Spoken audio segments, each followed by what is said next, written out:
Have you ever heard of an album being inducted into the Library of Congress alongside Take Me Out to the Ball Game? Alongside Take Me Out to the Ball Game. No way. Well, it happened. Trout Mask Replica by Captain Beefheart and the Magic Band. What do you make of that? It really makes you wonder, doesn't it? How can something as experimental and, let's be honest, strange as Trout Mask Replica be considered as culturally important as a beloved baseball anthem? That's what we're diving into today, trying to unpack why this album still fascinates and, yeah, sometimes even repels people. It's true. It's a divisive one, that's for sure. We've got articles, reviews, even quotes from the band members themselves. Oh, wow. Quotes from the band. That's got to be interesting. Really interesting stuff. We want to go beyond just knowing Trout Mask Replica is a big deal, and help you actually understand why. I'm with you. Sometimes you just need to get beyond the surface. Totally. And to do that, we really need to understand the force behind it all. Don Van Vliet, better known as Captain Beefheart. Right. He was so much more than just a musician, though. Okay, so tell me more about that. I know he was into blues, but his sound is so far from, say, Muddy Waters. Right, you've got that right. Van Vliet's artistic journey, well, it started early. As a child, he was practically a sculpting prodigy. He even got a scholarship to study in Europe when he was only 13. Instead, though, his family moved to the Mojave Desert. Interesting. I've always thought you could hear the desert in his music somehow. That vastness, that intensity. Exactly. The Mojave, it became this unlikely incubator for his artistic sensibilities. And then alongside that stark environment, you have this other key influence, a deep love for the blues. Muddy Waters, Howlin' Wolf, their sound is woven into the fabric of Trout Mask Replica, even when it's buried beneath layers of something else. And that something else is where it gets really interesting. You've got the blues, but then you layer on this free jazz influence, am I right? Precisely. Think Coltrane or Nat Coleman, musicians who really challenged the very structure of jazz. Van Vliet was drawn to that boundary-pushing energy. But even beyond that, he was interested in the more avant-garde, even classical side of things. Composers like Steve Reich, who experimented with minimalism and repetition, and even Procol Harum, known for their blend of rock and classical, all these threads, they fed into his creative process. So he's got this blender going, mixing blues grit with free jazz experimentation and even a dash of classical influence. No wonder the end result is so unique. And then there's the process of how he actually made Trout Mask Replica. It wasn't just the influences, it was the entire recording environment. Yeah, I'd heard they basically locked themselves away to make this album. Is that true? Absolutely. Picture this, 8 months, a small house in Los Angeles, and these musicians living and breathing the music almost nonstop. 14-hour rehearsals are the norm. Wow, talk about dedication. Dedication, or maybe obsession, who knows? Some have compared their situation to a pressure cooker, and honestly, that's not far off. There were even reports of them living off of very basic food, almost a starvation diet, while they worked on this thing. It's like they were forging this album in fire, pushing themselves to the limit to create something truly unique. And that intensity, you can just feel it from the first track, Frownland. It throws out any preconceived notions of what a song should be. To really grasp it, imagine something like The Kinks' You Really Got Me. 2 chords, instantly recognizable, and it gets stuck in your head. Oh, totally. I can hum that right now. Exactly. Now, Frownland takes that simple idea of a riff and turns it on its head. You've got these polyrhythms, which are really hard to wrap your head around. Imagine different sections of the band playing in different time signatures simultaneously. So it's less about everyone being on the one and more about creating this controlled chaos. Exactly. On top of that, you have instruments being used in completely unconventional ways, these jarring dissonances that would make a classically trained musician cringe. You could almost mistake it for random noise, but it's anything but. Each note, each offbeat drum hit, it was meticulously planned. Didn't the drummer actually have to transcribe the songs from Beefheart's piano playing? That's right. John Drumbo, French, the drummer, spent months just trying to decipher Beefheart's piano compositions, which were like the blueprints for the entire album. It was like trying to translate a language from another planet, but instead of words, it was this dense, almost overwhelming wall of sound. Wow, that just blows my mind. Okay, so we've got this incredibly intense creative process, these unusual musical influences, and this incredibly complex sound. How on earth did anyone ever listen to this and say, yeah, that's music, that's something special? It seems like it would be easy to dismiss as just noise. You wouldn't be alone.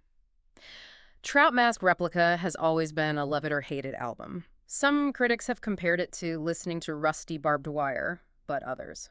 Others have said it's like listening to a poet speaking a language you don't yet understand.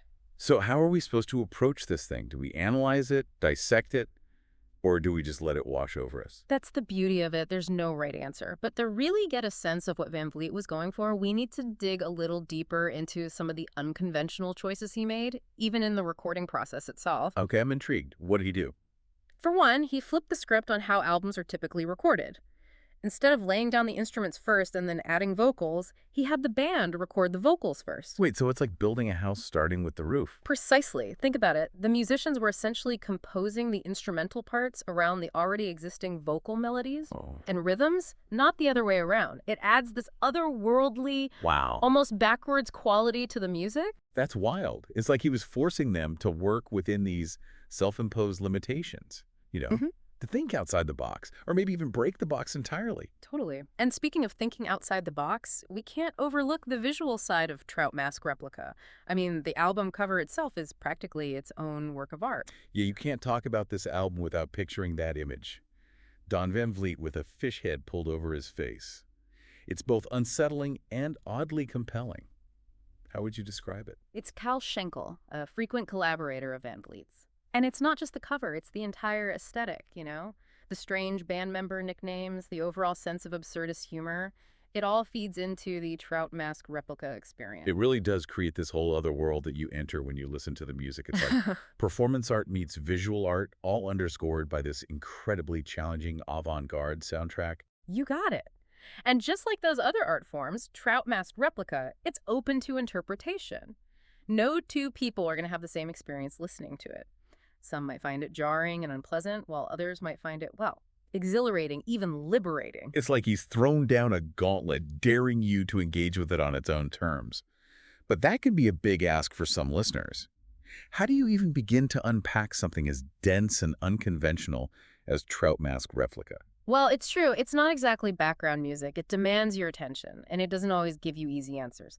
But there's this great anecdote from Matt Groening, the creator of The Simpsons, that I think really speaks to the album's power.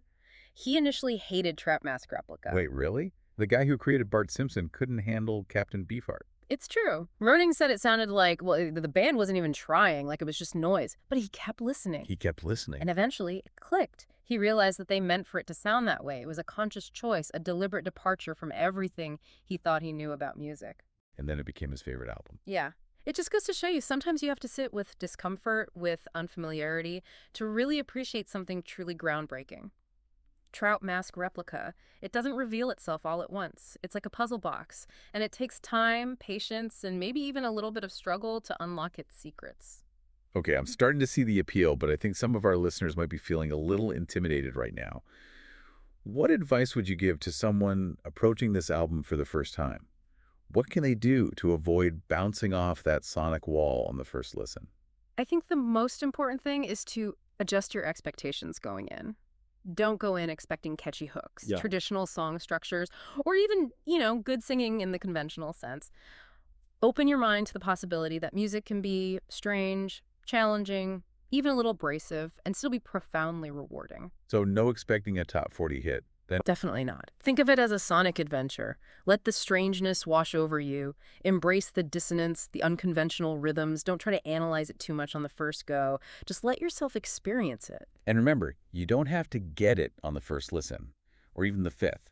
This is an album that reveals itself over time. That's exactly right. Give yourself permission to not like it right away, but also give it another chance. And another, you might be surprised by what you discover. Because ultimately, it's not really about whether you like Trout Mask Replica, is it? It's about acknowledging its significance, its audacity. Precisely. It's like standing in front of a Jackson Pollock painting. You might not want to hang it in your living room, Right. but you can still appreciate the impact it had on the art world, how it challenged the very definition of what a painting could be. Trout Mask Replica did for music what Pollock did for painting. It ripped up the rulebook, broke down the boundaries, and forced people to rethink their entire relationship with sound. It did, and that influence is still felt today. So many artists, from alternative rock bands like The Residents to experimental musicians like John Lydon, owe a debt to Trout Mask Replica. It's wild to think that something this weird, this challenging, could have such a profound impact on music history. Yeah, it is pretty wild. It all circles back to Van Vliet's singular artistic vision. He had a story to tell, a sound he wanted to create, and he wasn't afraid to push the limits of what was considered musically acceptable to achieve it. He challenged his bandmates, he challenged recording conventions, and most importantly, he challenged the listener to meet him on his own terms. And thank goodness he did, Right. because the world would be a far less interesting place without Trout Mask Replica. It's a testament to the power of creative risk-taking, to the idea that true art should comfort the disturbed and disturb the comfortable. Absolutely. It's a reminder that sometimes the most groundbreaking art comes from the most unexpected places, from the most unconventional minds. Like the middle of the Mojave Desert, or a cramped house in Los Angeles filled with sleep-deprived musicians, pushing the boundaries of what's possible. Now that we've thoroughly explored the making, the mystery, and the legacy of Trout Mask Replica, let's leave you with a final thought, something to chew on after this deep dive. If we consider this album as a new musical language, a departure from the conventional, what happens when you become fluent? What new worlds of sound open up? What hidden meanings and emotions are revealed? It's like you're deciphering a code, right? Yeah. Unlocking a deeper level of understanding, not just within Trout Mask Replica itself, but within music as a whole. You said it. It's about expanding your sonic palette, so to speak. Right. Once you've attuned your ear to the unconventional, you might find yourself drawn to music you wouldn't have considered before. Yeah, I can see that. So after this deep dive, someone listening might be thinking, all right, you've convinced me. I'm ready to give Trout Mask Replica a spin. What advice would you give them? Should they clear their schedule, dim the lights, put on their best headphones? I think the most important thing is to just dive in with an open mind and a sense of curiosity. Don't be afraid of the strangeness, Embrace the unexpected. Right. You don't have to get it right away. It's a journey, not a destination. Exactly. Mm. And who better to guide you through that sonic landscape than Captain Beefheart himself?